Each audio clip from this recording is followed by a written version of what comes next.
Torpağın yerləşmə yerini göstərəcəm. Zoratın mərkəzi yoluna daxil oluruq.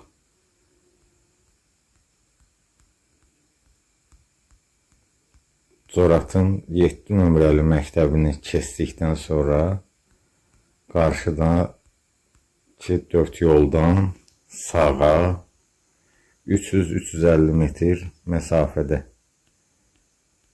hal-hazırda torpağın yerləşmə yerini ekranda göstərirəm.